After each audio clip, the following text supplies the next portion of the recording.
Good morning. It's Tuesday, February 16th, 2016. This is Tech Talk Today, episode 233. My name is Chris. And I'm Angela. Good morning, Angela. Good morning. So we have a lot. We have a smattering of news today from across different spectrums. 3D printing, virtual reality, mobile, Google killing off projects, and a Kickstarter of a week launched by an ex-Mozilla member. Ooh. So to get into all of this, you know what we got to do? Bring in the professionals. That's right. Time-appropriate greetings, Mumble Room. Hello, time appropriate greetings. Yo. Hello. All right, so buckle up. I've been telling Ange for years that when our kids are parents, life is going to be so much easier for them, and it starts right now, right here. Kids will soon be making their own toys with Mattel's $300 ThingMaker 3D printer. And look at that. It's a nice, it almost looks like a toaster oven. Yeah. Like a retro, easy I like it a lot, actually. toaster oven type thing. Yeah, I could put that on the counter. And it's a 3D printer with a companion app that allows kids to make their own toys. Now, who knows how well this thing's going to be actually like locked down? Like this could be one of those things where DRM throughout. But I kind of like the idea. An online sharing place. They do it now with Minecraft stuff. Mm-hmm. They could do it with real toys, and they could print out. I mean, boy, copyright issues are going to be abounding. It's going to be really impressive. They show off like an iPad type app where you design your toy. Huh. Yeah. And then you send it to the 3D printer. ThingMaker will use PLA plastic filament to make its toys, which is a popular material used in most commercial 3D printers. They say down the road they may embrace other 3D printing materials. That's pretty cool. Yeah, so you could get different kinds of plastics. It's called the ThingMaker. I think the kids could like that. What would you have made? I would have made like Ninja Turtle-like things. Really? As a kid? Weapons and stuff? Or bad guys, or tried to make other Ninja Turtles, because you know there's going to be like rip-off specs you can use. Not spaceships. Oh, yeah. Yeah, I was really surprised that you started with Ninja Turtles. Well, I was just thinking because they're playing with action figures in the picture. Oh, I see. And I always wanted another Spaceships action figure. are action figures too, you know, so. or action Yeah. things. Spaceships are serious. Action figures are toys. Okay. Okay. All right. Mumble Room, what do you guys think? Is 3D printing going to be the next generation's home toy, or there's still going to be a toy store that kids are going to go to and pick toys off the shelf? Both, I think. Oh, okay. All right, Ham. Why do you think? Why once you have a toaster oven sized 3D printer, why would I ever go to the store again? I don't know. I just think there might be something about being in the middle of a store full of toys. I think that's just going to be a thing for a while. I think if you want to get more than an 8-inch. Yeah, because there's going to be size limitations too. Exactly. Who else in the Mumble? I know somebody else in the Mumble wanted to say it was going to be a mix. Go ahead. I think it's going to be mixed because I think they might use it just like, so you buy a base toy and then you can 3D print accessories for the toy. Yeah. Yes, that's companion. Yeah, if companies are smart, like movie companies will start licensing the schematics, and then you could print some stuff for the movies as the movies are coming out as a promotional thing. Right, yeah. Oh, yeah, there's going to be an app store for your ThingMaker. Mm-hmm. Oh, yeah. Oh, yeah. Look at her wearing a plastic necklace. Uh-huh. Of course. And he's got a plastic bow tie on, the dad does. That's ridiculous. That is the most ridiculous thing I've ever seen. All right, how about this? Mattel's really going to hit it out of the park.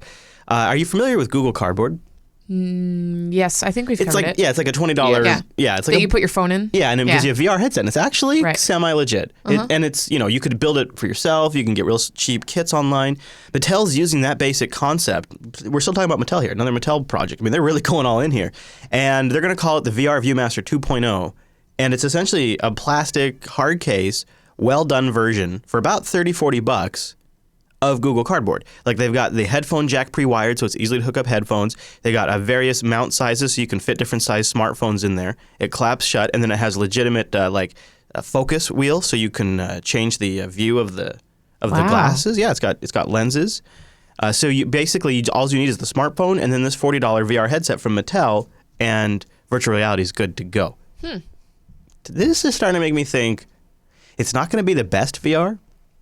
But if you disconnect your concepts of VR from like immersive 3D gaming and you think more about content consumption, like Google Street View or 3D movies, or when people take panoramic or spherical pictures with their phone, you could now look at those and actually be in that space. Like, I was just thinking when I was on Coda Radio, wouldn't it be fun for us if because there's cameras now, they're about $125 and they're a bulb. And they sit on a base about the size of a roll of duct tape. And they have a ball on top of them, right? Mm-hmm. And that ball is filled with smartphone cameras, cheap, high-resolution smartphone cameras. and it can take pictures of the entire room in one snap, and it takes the entire. It doesn't get the bottom of the room, but it gets the whole spherical view of the room. And then you could load that in Google Cardboard or your VR application and look at it. How cool would it be for us to say 5-10 years down the road? Start a crime show. No, that would be cool. You're right. That would be cool. But no, to have like a VR of this room. Yeah. Get the VR of this room, and then 10 years from now they'll go into it and they'll be like, what's out of place? Yeah, yeah, that's true. Yeah. Did you see that blood splatter over there? They could have a Jupiter Broadcasting mystery. Yeah. It could be it could be a way to do that. Don't forget to bang suggest. I just think Mattel is, I don't know, they're refocusing. I don't know. Any thoughts from the Mumble Room on VR or Google Cardboard specifically? No. It's quite good. It's just that there's one problem is that if like you scratch the screen or one of the pixels dice, it's really noticeable when you're doing the two picture thing. Flip side of that though is every time you replace your smartphone, you're upgrading your VR quite a bit because usually the smartphone's graphics are pretty improved. So that's there's a plus side to it. You're right. And the other problem is, and I noticed this with the S6, and I was using the Gear VR. If you have a lot of smudges on your smartphone, it can be an issue. Yeah. That is legitimately a problem. Or if you accidentally lock the screen or the battery dies, there's lots of problems. But the concept's kind of cool. Speaking of problems, Apple's got a problem with the iPhone. Actually, any 64-bit iOS device. And Angela, you're going to be my sort of my barometer. Have you heard of the January 1st, 1970 bug? No. Okay, I bet by the end of today, you're going to see posts everywhere about it. I've been watching this over the weekend, and I'm starting to see more coverage of it. So 64-bit iPhones, iPads get stuck in a loop that basically bricks them forever. If you do something as simple as set the phone's or iOS device's date to January 1st, 1970, and then reboot. Who does that? People who are asking for it. Wow. You know who does it? That sounds like that. Your iPhone's waterproof. Yeah, just drop it in the water. Put it in the microwave. Put it in the microwave. Yeah, those things. Oh my gosh. What is the significance of January 1st, 1970? Glad you asked. So January 1st, 1970 is the Unix epoch. It's the first day of the Unix epoch. Unix-like systems measure time and dates as the number of seconds since that day. Are you serious? That's hilarious because no cell phones existed. Well, it was actually more of it's a safe date. They wanted a way to measure time without having to worry about month and day. They wanted to be able to just start at a point in time and measure the distance from that point of time without having to worry about what day and month it is, so they could just quickly calculate it. Because back when they came up with this, computers were not very fast. They didn't have, every bit mattered, right? And so the problem is on this Unix underpinnings of iOS is when you set it back to January 1st, 1970, this thing goes way back in time, before it ever existed. Wow. So taking advantage of this bug requires a few minutes of physical access, and it takes, you got to go back and set the date back 46 years, sorry. And then, of course, there is a potential that maybe iPhones connected to Wi-Fi that are getting time from a server on their LAN. If that server was compromised, it could set all the phones back. So that could be one way you could do it to a bunch of phones at once. Jeez. So this date calculation that it does is traditionally stored as a 32-bit number, which is going to cause problems in 2038. But anyways, it's currently speculated that 64-bit iPhones are doing something peculiar when handling system times that are that close. So it's a bug only on 64-bit iPhones. Devices affected with this issue can't even be recovered by going into DFU mode and reflashing them. Though it does wipe all your data, it retains the bad date and thus the subsequent boot loop. And when Apple has run into this, they're just replacing people's phones. Wow. Yeah. And That's crazy. They're going to be issuing a patch. Probably the next couple days. They need to, because how many phones are they? People are gonna just see. Does it do it? Do you have in the news at all about the latest Adobe update that broke the deletes Mac files? Yeah. I didn't put it in there because it was not quite widespread enough, but yeah. Oh, okay, yeah. Because Backblaze, my your backup, yeah, it was affected. You have Creative Cloud? No. But if you did, they contacted me. Yeah. Yeah, and I was like, oh, well, crap, because I had just done the Adobe update 2 days before, or an Adobe update, not the Creative Cloud, but yeah. So, but they've now, if you have that or that problem, they released a new update that fixes it. There is a story about it in the subreddit. Yeah. I think that you'll probably see a patch for the iOS problem. I think Apple's even released a statement saying the next couple of days. That is hilarious. Now should we talk about Android for a sec? Okay. Android malware that can erase devices remotely is being used in the wild. We might have more about this in TechSnap depending on how much the story develops. But this is a fun one because it's actually affecting users right now, which is a good one. So according to Hemdial Security, and I think that's how you say that, a message being sent to random phone numbers around the world will give attackers complete control of a device if you click the included link. It tries to get you to click the link by saying that there's a new MMS message, that you just have to click this link to go download it, which I legitimately have gotten those from my carrier before. So I could see that. The malware had been identified as the Mazar Android bot. It silently retrieves and installs Tor on the victim's phone via legitimate download URLs. Yeah. It then unpacks Tor and connects to a specific server, triggering a message to be sent. The researchers lay out a number of ways that the malware gives it control to the attacker and also gives them wider information about what the device is doing in general. Now, of course, like many Android malware, it's a little surprised to learn that the malware is only successful if you've enabled installation from unknown sources. Of course, if you've installed pretty much anything from Amazon or others, like Amazon Prime Video, then you probably have unknown sources turned on. And you should probably go and check that if you're not going to continue to use that. Although if you're using the Amazon Update feature, I think you have to use it. Thanks, Amazon! Thanks, Amazon. Also, side note, S6 devices, like the Edge that we have, just starting to get Android Marshmallow, which was announced in May. Just starting to get the update today. Wow. Yeah. Why so long? Well, that's actually remarkably a short period of time for Samsung. But could the hardware not handle it? Oh, Did it have to be? No. Why? They like to cock it up a whole bunch with their own crap and then repackage. Yeah. So for repackaging purposes. Yeah, they repackage it up. They add drivers to the kernel. They make specific hardware tweaks. They add their own Samsung Knox stuff in and all that stuff. And it really is. Right. Rikai, have you installed the Marshmallow update? I wonder because he's got the S6 right now. Yeah. Okay. Let's talk about something that I think is just kind of interesting, sort of reframe our perspective before we continue on, because we've kind of gotten down in the weeds. So let's go out into the stars and talk about something. I love this. It's not like wrestling a bear, but Russia is planning to improve their ballistic missiles, not to strike the dirty West, but to destroy asteroids. They're going to launch missiles to destroy asteroids.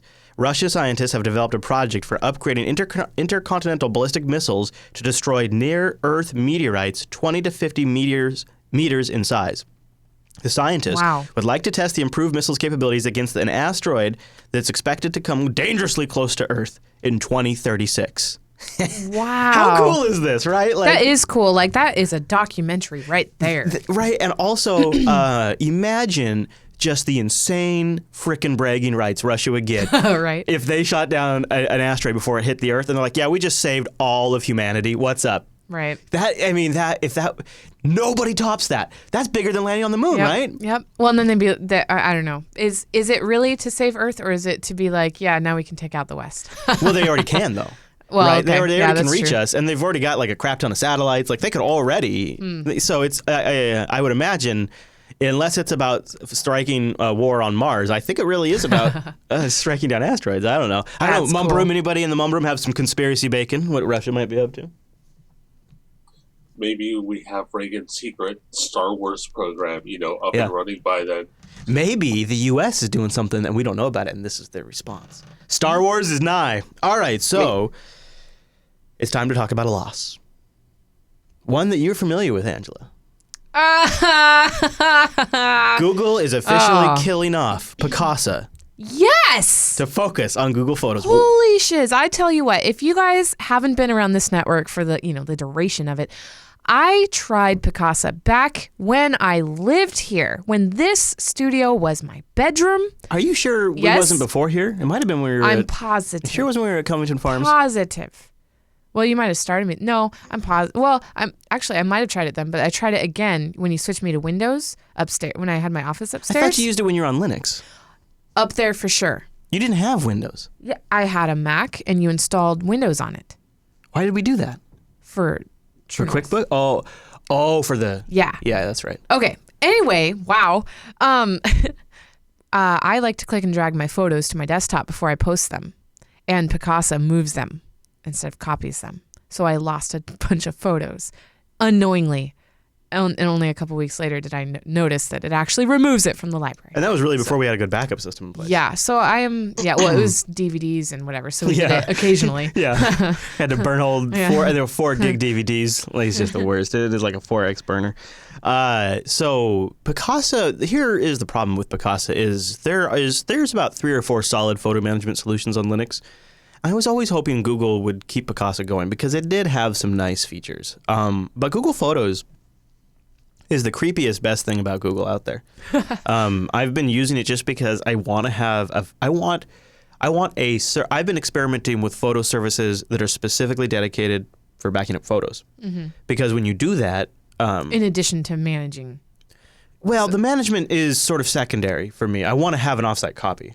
Right. But I want it, when I go offsite, I want it to read all the tag information. I want it to know all the location information. I want it to recognize faces. Yeah.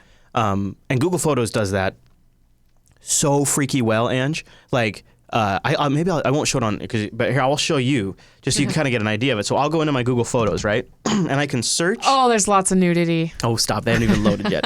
I can search now. You can search.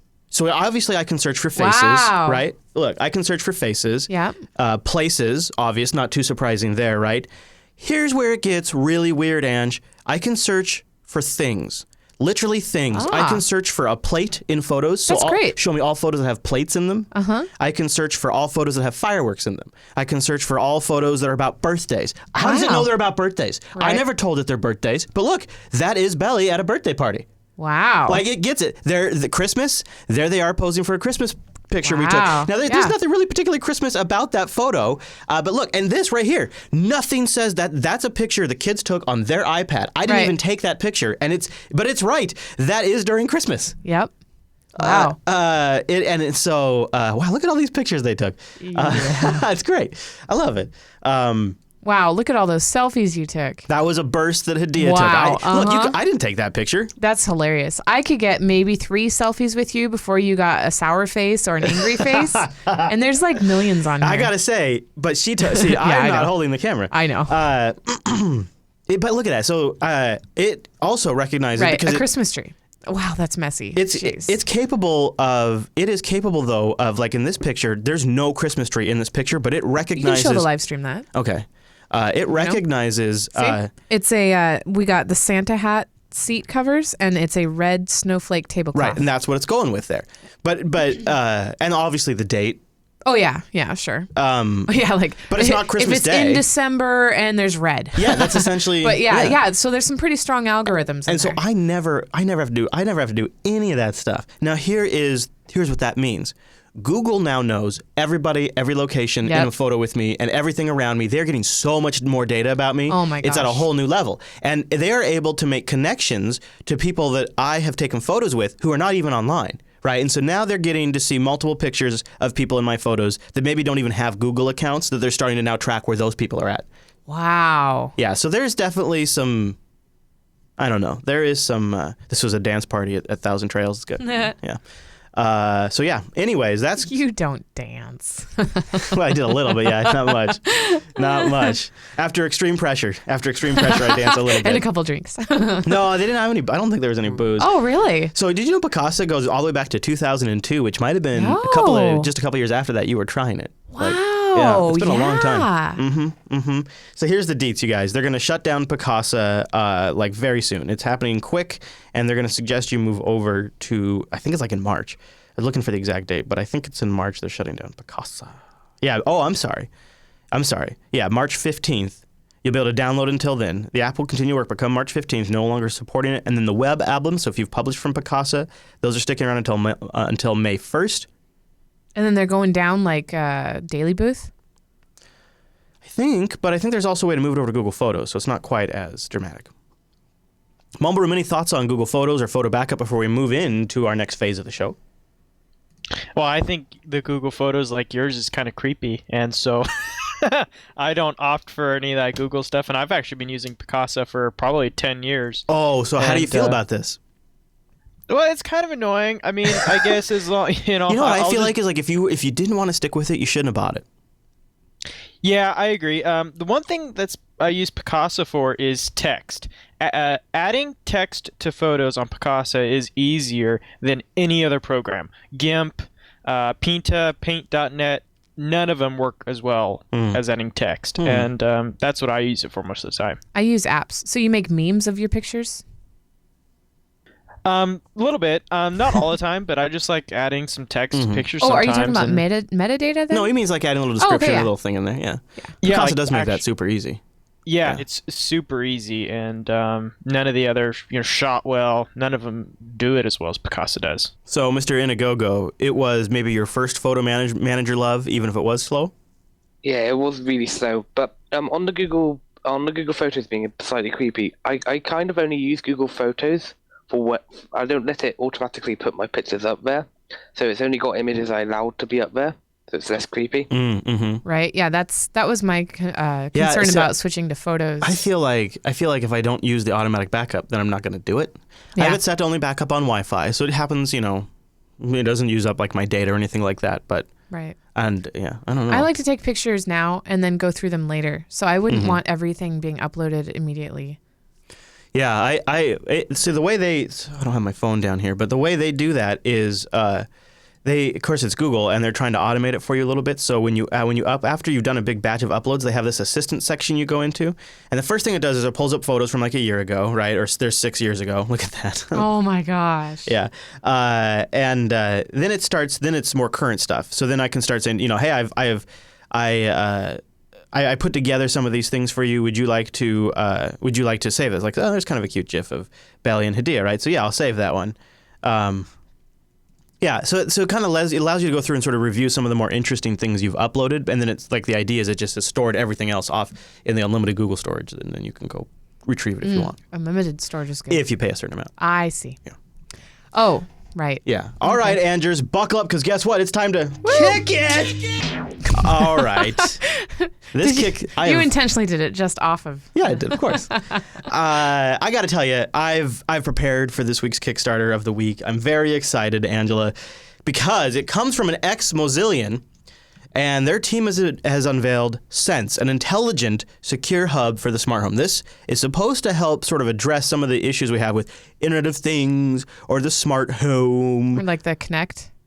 Well, exactly. If you're concerned about privacy and off-site stuff like that. So because it's not a camera. No, it is not a camera, and it's meant to sort of allow you to take control and manage some of these things, even though they all have different systems. And they have a Kickstarter going right now. It's got 85 backers. So it looks like a boxy box remote that is bended to kind of be curved like a phone.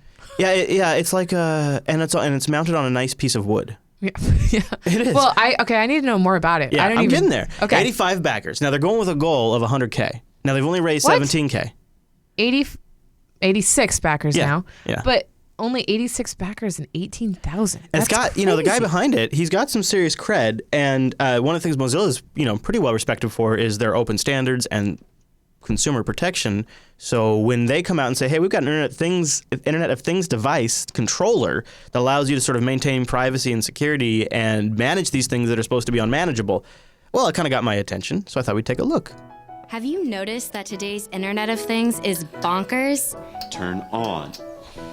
That's because the idea of the Internet of Things is based on 100-year-old technology, the remote control. And with your personal information going into the cloud, it's certainly not secure.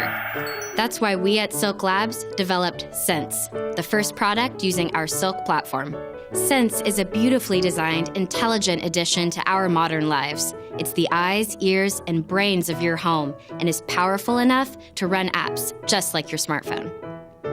Sense runs apps locally, not in the cloud, so your private moments with your family are safe and secure. And we use hardware-based encryption to ensure that only your device can see them from anywhere in the world. Sense is unlike any hub or camera you've ever seen or experienced before. It's intelligent, predictive, and can understand, respond to, and adapt to our daily human needs. No more remote Raises control. the temp. No more pointless notifications. Just action and reaction when you need it without lifting a finger. How does it work?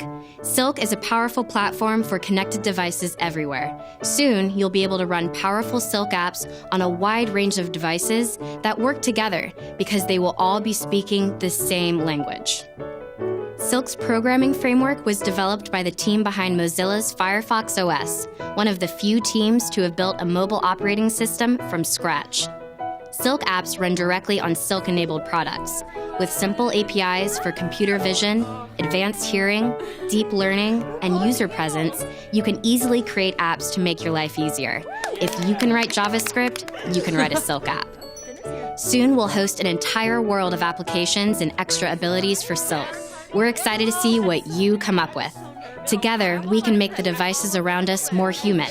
Together, we can go from smart to intelligent. And together, we take full advantage of all the connected technology around us. Robot vacuum That's Roomba what comes Silk out. and Sense are all about. Did you also catch that when they got loud, it turned down the music when the baby started to stir? Mm-hmm. Hi, I'm Andreas, CEO of Silk Labs. Please join us in our mission to build the ultimate secure operating system for the Internet of Things by supporting our first product, Sense. Together, we'll bring intelligence to the devices around us so they can act a bit more intuitive, a bit more magically, a bit more human. We can't wait to explore the possibilities with you. Thank you. So That's pretty great. that's Sense. So from the people behind Firefox OS, and it is a device that communicates with all the other devices and controls them appropriately. It also keeps track of who's in the house. Yeah. And your dogs. Mm-hmm. And you can interact it through voice and through gestures, which I thought was interesting. It's got a system built in to keep track of pets specifically, filter out extraneous notifications and just send you important ones. And, the fact that it's built on supposedly an open, secure platform. What are your reactions? Mumble Room! I hope it's going to be open source, because if it's not, I still think that people should use OpenHAB instead. Yeah, so OpenHAB is like a software kind of version of this, right? You run on pretty much any hardware you want. Is that really it's like if you want consumers to be protected and be able to have all this fancy new automated stuff but not have to be subjected to having every single device have a cloud account and all of that, this is maybe a more consumer approachable. Oh my goodness, you could incorporate alarm into this? Oh, yeah. Intruder. Well, yeah, exactly. Yeah, danger. Yeah, exactly. You could integrate with your home alarm system if your home alarm system is capable of it. You know what would be a great marketing scheme is if they did like faux commercials, like where a guy's fapping in bed or something, and it's like it starts playing like turns on the sexy music, turns down the light. Yeah. Like I like that they reiterate privacy throughout. So One-touch setup leverages proximity and Bluetooth LE to securely exchange secret keys between Sense and your smartphone to enable end-to-end encryption. No one, not even us, not a hacker, not the NSA, has access to your private moments. So they do Bluetooth LE to exchange encryption keys, which is interesting. It does look like a nice high-end piece of hardware. You can, it really kind of would fit anywhere. I like the design of it. It's got a lens in there for a camera to get a wood backing, Ethernet connection. Yeah, I wonder, so they do show that they can see from their phone, they can look at their baby. Mm-hmm, yeah, so the idea would be this itself has a camera, or if you have any other smart cameras on the network, you can pull the feed in from that and set it to you. Okay, got it. Yeah, I was just going to say, like, is there a paired device? There's like some D-Links out there that are like $30 that are just totally ready to go. Sweet. Although I think they have huge, horrible vulnerabilities right now. They've got a working prototype, and as you probably guessed, a lot of it runs on Linux, which is particularly awesome. I like that a lot. So yeah, what do you think, Andrews? That's pretty cool. So you want to know the prices? I like the idea of walking in a room and the lights turning on. Like, that's great. Yeah. They must be expensive because with only 86 backers, with 18,000. Yeah. Geez. So you can get in at $1. Just to join the thing, making it happen. And then it jumps to $225. And then it jumps to $225. Wow. And that's an early bird, 1 Sense, 183 of 200 left. Be among the first to own a Sense. Our first product running Silk includes free mobile app, shipping free in the U.S., estimated delivery Christmas 2016. But only 17 people out of those 86 chose that one, so they all wanted, $225 early bird, 1 Sense plus early Silk SDK access. 170 of 200 left, $225. What's an SDK? SDK is the software development kit, so you could create the apps for it. Oh. $249, 1 Sense, but that's just because it's the regular price. They're saying December 2016. Would you want to do the SDK thing, or would you just, they're going to obviously have an app store where you can download what other people have made? I think this is the early SDK because it is in their best interest. You make the SDK available to anybody that wants it, so then you get as much apps as possible. sure. But maybe if you want to get see. early, like you want to be one of the first apps, then you have to get their early SDK. I see. But yeah, you're really banking on this thing really taking off. All right, so anybody in the Mumble Room have any other thoughts before we make our judgment? Andrews, what is your verdict? Is it a fund or is it? I mean, we're not actually, but would you recommend a fund? I think I would recommend a fund. Yeah, I think that's a step in a good direction. All right. Victorious! We'll have a link to that Kickstarter project, or you can go on Kickstarter and search for Sense. And wow, you'll find 89. So 3 of you watching this show funded this while we covered it. This is a hot one. This is a hot one. I tell you, they like it. They like it. This is the totally beginning. This our is the beginning of the end. You all watch. All right, before we run, I'll talk about a little bit of crowdfunding you can do. The Jupiter Broadcasting Network needs your support. No. You could totally program these lights to know what time and day it is and which show and so what color to have. Oh my gosh, there's a lot of things you could do. Anyway, all right. Oh yeah, for sure. Let's talk about funding the network. Yeah, patreon.com/today. This is where we are raising crowdfunding for the network. So the idea would be, a couple ideas, is we want primarily one day to have this be the primary source of revenue for the Jupiter Broadcasting Network. That, to me, not only feels like a little more legitimate for you, so you know what sort of draws our attention, where our priorities are. But also, I like the idea that down the road, maybe we don't need new sponsors as time goes on. Something like that. There's a lot we could play with if we get your support at patreon.com/today. And we have Linux Fest Northwest coming up, which is a massive undertaking for us. I cannot say that enough. It's a massive undertaking for us. We could really use your support as that ramps up. Patreon.com/today. Help us build some runway, help pay our support staff, and help us invest in the future of the network. Patreon.com/today. Invest in good content. What is it, Andrews? Also, I will be sending out swag level member swag next month. So if you got in successful February payments, which gets charged at the end of February? Yes. Okay. Or like the first day of March. Yeah. But yeah. Okay. So if you want to jump into the swag member, you'll be getting some. Yep. That's a good tip. Yes. Good tip. All right. So are you ready for my vision of home automation? This is what I'm holding out for. The Sense is cool. I'll give them that. And the OpenHab also looks really cool. This, my friends, I hope this is my version of home automation because it includes home protection. Very important. Emergency protective circuit activated. Warning, warning.